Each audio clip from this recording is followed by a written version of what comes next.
Ya, segera kita mengupdate ya bagaimana perkembangan di Gaza, Palestina. Kalau di studio kita nih sudah hadir, alhamdulillah ada Mas Anan Nurdin, pemerhati Timur Tengah. Selamat pagi, Selamat pagi, assalamualaikum. Mas Anan sehat ya Mas ya? Allah berkata, alhamdulillah sehat. Sudah berkenan hadir. Ya. Dan juga kita alhamdulillah juga masih diberikan kekuatan hingga saat ini, kesehatan juga buat Mas Fikri Rafiul Haq, relawan Mercy Indonesia yang berada di Gaza. Assalamualaikum. Assalamualaikum, waktu tanah Mas air. Fikri. Dini hari waktu di sana ya Mas Fikri. Waalaikumsalam warahmatullahi wabarakatuh. Selamat dini hari waktu Gaza, Mas Arief dan Mbak Sera. Ya Fikri, bagaimana ada mungkin informasi yang bisa diupdate ya hingga detik ini mungkin, Fikri? Ya, informasi sebenarnya tidak terlalu jauh berbeda. Hari demi hari kondisi di jalur Gaza semakin memburuk. Banyaknya korban-korban jiwa terus bertambahan, di mana juga memang beberapa hari lalu pihak Israel menyerang bantuan-bantuan dan sudah dikecam begitu oleh dunia. Namun kecaman-kecaman ini tidak didengarkan oleh pihak Israel sehingga beberapa hari selanjutnya mereka melakukan serangan, melancarkan serangan lagi terhadap truk-truk bantuan yang ada di kota Deir Balah, jalur Gaza bagian tengah, sehingga mengakibatkan banyaknya korban jiwa dan juga korban luka-luka yang diterima oleh masyarakat sipil. Dan saat ini korban yang meninggal sudah menyentuh angka 30.500 lebih, di mana lebih dari 13.400 adalah anak-anak dan 8.900 lebih dari kalangan wanita, serta 394 tim medis dan 130 jurnalis, dan korban luka-luka juga sudah mencapai angka 71.920. Dan mayoritas mereka dari kalangan anak-anak dan juga perempuan. Dan kita juga perlu melihat bukan hanya dari korban-korban agresi militer Israel, ini saat ini juga terdapat 700.000 warga yang mengalami penyakit menular begitu, belum lagi ditambah 10.000 warga yang mengalami penyakit kanker yang kemungkinan mendapatkan kematian begitu, dan juga 8.000 warga yang terinfeksi virus hepatitis, serta 60.000 ibu hamil yang berisiko karena kurangnya akses obat-obatan ataupun akses kesehatan.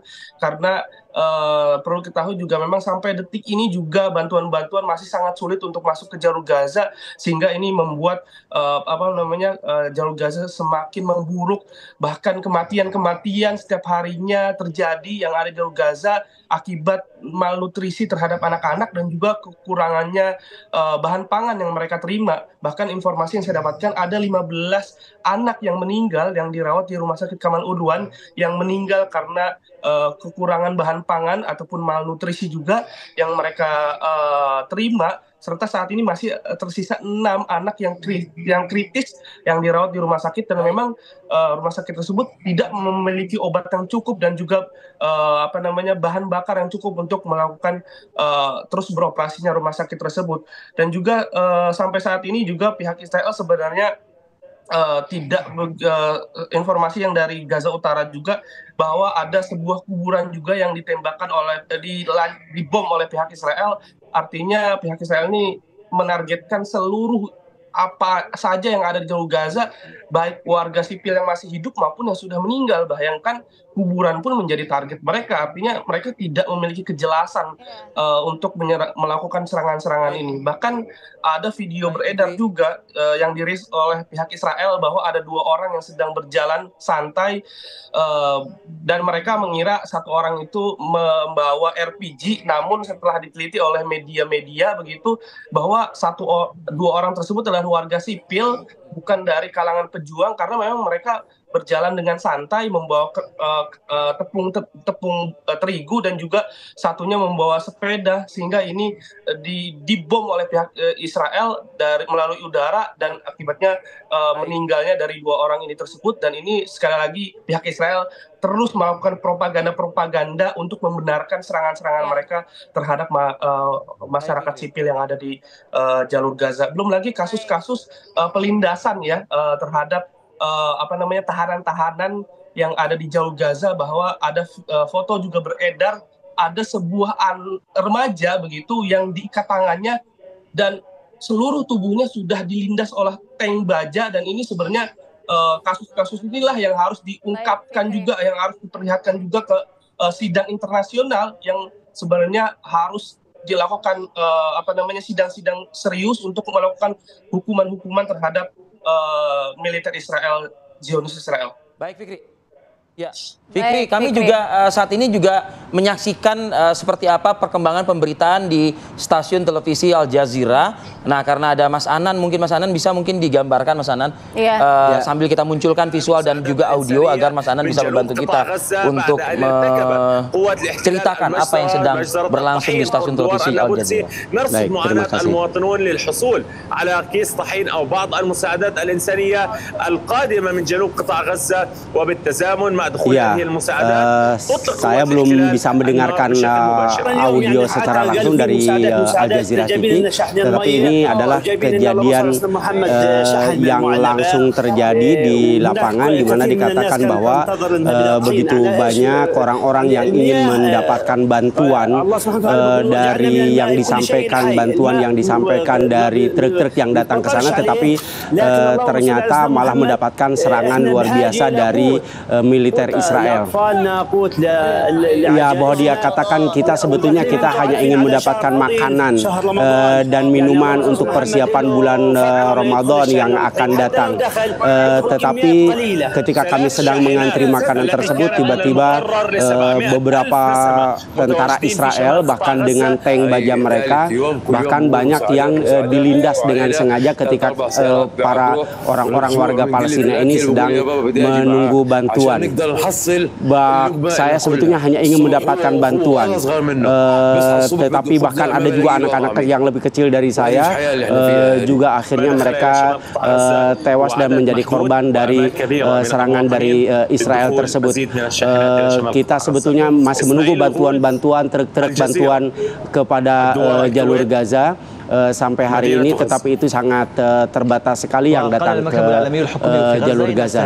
Itu adalah laporan dari Al Jazeera TV yang menyebutkan tentang bagaimana para rakyat Palestina di Gaza yang menunggu bantuan juga tetap menjadi target serangan dari militer Israel. Ya, Mas Anan, kalau misal tadi bantuan itu disampaikan di lokasi mana yang menjadi target dari Israel sendiri? Yang pertama itu di jalur Gaza Utara. Ya, di jalur Gaza Utara ketika mereka sedang menunggu bantuan itu mendapat serangan yang sangat luar biasa. Kita tahu korbannya hampir lebih dari 113 orang. Kemudian yang kedua juga terjadi itu dengan tank, di mana para penduduk Palestina atau para korban perang ini sedang mengantri juga dilindas oleh tank sehingga puluhan orang di antara mereka meninggal dunia. Wilayah seperti Rafah, tepi barat pun juga kabarnya juga menjadi... Ya, jadi jalur Gaza dari mulai di Gaza Utara sampai Khan Yunis di tengah, sampai Rafah di selatan, sekarang sudah tidak ada sama sekali tempat yang aman. Sebelumnya Rafah itu merupakan tempat yang aman untuk para pengungsi di jalur Gaza itu.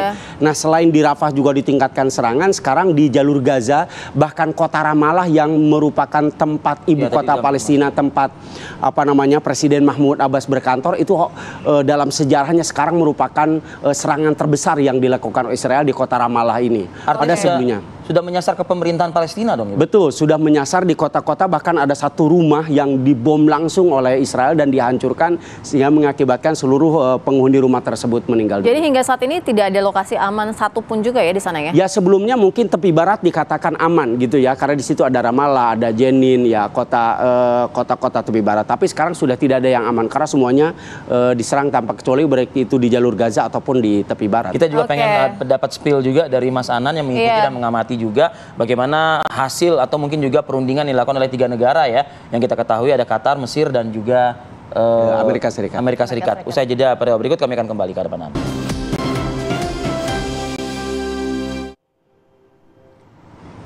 Ya, posisinya saat ini di Gaza Palestina ini kondisinya sangat tidak baik-baik saja. Agresi militer Zionis Israel ini terus membombardir, menggila begitu dan membabi buta, menghancurkan seluruh lokasi sehingga tidak ada lokasi yang aman di Gaza Palestina. Buat kita mungkin yang ada jauh dari Gaza melihatnya apa memang sudah tidak ada lagi otak yang digunakan gitu ya oleh tentara atau Zionis Israel ini. Betul, gitu. Karena mau mengambil bantuan saja malah justru dibunuh. Kuburan gitu. saja juga diserang. Iya. Mas Anan, Ya. kalau misalnya dari hasil paling tidak gitu pertemuan ini kira-kira akan seperti apa dari ketiga negara itu, Qatar, Amerika, Ya, dimulai dari hari kemarin, hari Senin ya, 3 negara sudah berkumpul plus perwakilan dari Hamas. Cuman yang ya Amerika, Qatar dengan Mesir memang terus berinisiatif untuk melakukan gencatan senjata sebelum Ramadan dimulai. Yaitu minimal selama Ramadan itu ada gencatan senjata ketika mereka memulai puasa Ramadan di sana. Cuman yang disayangkan adalah perwakilan Israel itu tidak ada. Perwakilan Israel tidak ada yang datang ke Mesir. Alasannya apa dia tidak? Alasannya mereka sama sekali menolak untuk gencatan senjata selama Hamas belum memberikan daftar tawanan yang hidup yang siap dibebaskan sebagai balasan daripada gencatan Menolak senjata. gencatan senjata termasuk juga itu statement valid atau tidak itu? Menteri Israel mengatakan ingin menghapus bulan suci Ramadan. Gitu. Ya, itu memang ada beberapa menteri perangnya yang sangat bisa dikatakan radikal gitu ya, bahwa mereka beberapa kali memang dianjurkan agar Ramadan ini gencatan senjata, tidak melakukan serangan, tetapi mereka sebaliknya malah udah hapuskan saja prinsip Ramadan dari dari Palestina dan perang akan terus dilakukan. Cuman yang harus kita sekarang lihat adalah bahwa di kabinet perang Israel sendiri sekarang sudah terjadi semacam perpecahan, di mana 2 menteri diantaranya sekarang pergi ke Amerika Serikat bertemu dengan wakil presiden Amerika Serikat di sana mendiskusikan bagaimana mungkin peluang-peluang bagaimana supaya Benjamin Netanyahu ini tidak begitu dominan atau bahkan mungkin rencana untuk menggulingkan Benjamin Netanyahu. Perpecahan di kabinet perang ini sudah sangat terlihat dari beberapa pernyataan dari beberapa menteri yang berseberangan dengan Benjamin Netanyahu. Bahkan Benjamin Netanyahu memblokir kedutaan Israel di Amerika agar tidak memberikan pelayanan kepada 2 menteri kabinet mereka yang datang ke Amerika Serikat. Jadi perpecahan di tubuh Israel sendiri, di kabinet Israel sendiri itu ada terlihat sekarang. Oke, tapi kemungkinan besar tidak itu didengarkan gitu. Benjamin bisa dilengserkan, bisa diturunkan, sehingga jadi gencatan senjata secara permanen gitu. Sebetulnya Benjamin Netanyahu itu sudah sangat rapuh karena pengadilan sudah mengatakan dia bersalah. Kalau dia sampai turun dan dijatuhkan, maka dia akan dipenjara dengan kasus mega korupsi di Israel. Nah, tapi kenapa tidak bisa dilakukan secara konkret begitu loh, Mas Anan? Perang inilah yang digunakan sebagai senjata utamanya. Dengan kondisi membentuk kabinet perang ini, maka politik berjalan tidak normal. Politik tidak bisa dijalankan dengan normal sehingga trik-trik politik, strategi politik itu ini strategi perang ini benar-benar digunakan sebagai senjata pamungkasnya Benjamin Netanyahu. Maka dia tidak mau berhenti. Oke, Fikri, saya kembali lagi ke Anda, Fikri. Kalau tadi di segmen sebelumnya Anda menjelaskan suasana teknis gitu ya, kondisi di Gaza secara umum ataupun juga di beberapa wilayah. Nah, untuk konteks mungkin upaya gencatan senjata, lalu juga informasi-informasi media setempat yang berkembang begitu, Fikri. Seperti apa, Fikri? Ya, informasi ini juga memang sama mungkin ya seperti Mas Anan yang disampaikan begitu. Informasi yang kita dapatkan juga memang hampir sama karena memang informasi sebelumnya yang saya dapatkan bahwa akan adanya gencatan senjata pada akhir pekan ini seharusnya gitu. Akhir pekan sebelumnya maksud saya pada hari Senin tanggal 4 Maret 2024. Namun gencatan senjata ternyata gagal karena memang beberapa alasan, karena memang sekali lagi pihak Israel dan juga pejuang Hamas juga terus melakukan negosiasi karena memang mereka menginginkan dari pihak Israel ini menginginkan 130 sandera yang ditahan oleh Hamas ini semuanya dilepaskan, sementara dari Hamas itu sendiri ingin penarikan penuh terhadap tentara Israel yang ada di Jalur Gaza dan juga pembebasan seluruh sandera yang ada di Israel, seluruh sandera Palestina yang ada di Israel ini dibebaskan, sehingga ini membuat kesulitan-kesulitan juga terhadap mediator Mesir, Qatar dan juga Amerika untuk melakukan gencatan senjata itu. Namun informasi yang saya terima juga memang insya Allah akan adanya gencatan senjata sebelum bulan Ramadan ini terjadi, dan kita hanya berharap semoga gencatan senjata ini benar-benar terjadi, bukan hanya berita burung saja, karena memang sekali lagi berita gencatan senjata ini sering terdengar di masyarakat dan seringkali masyarakat bersorak ria, bergembira gembira atas adanya informasi gencatan senjata, namun sekali lagi gencatan senjata itu gagal dan gagal lagi, dan bahkan hanya berita burung saja yang tersampaikan oleh masyarakat sendiri. Dan sekali lagi kita hanya berharap semoga gencatan senjata sebelum Ramadan ini terjadi, sehingga minimal dalam bulan Ramadan ini tidak adanya serangan dari pihak Zionis Israel terhadap masyarakat sipil yang ada di Jalur Gaza. Fikri Rafiul Haq, terima kasih. Kita sama-sama mendoakan ya. Anda sehat selalu, Anda selamat sehat juga. dalam kondisi selamat, sehat, dan juga insya Allah gencatan senjata ini bisa segera dilakukan ya dalam waktu dekat dan kalau bisa secara permanen. Terima kasih juga Mas Ananuddin. Terima kasih.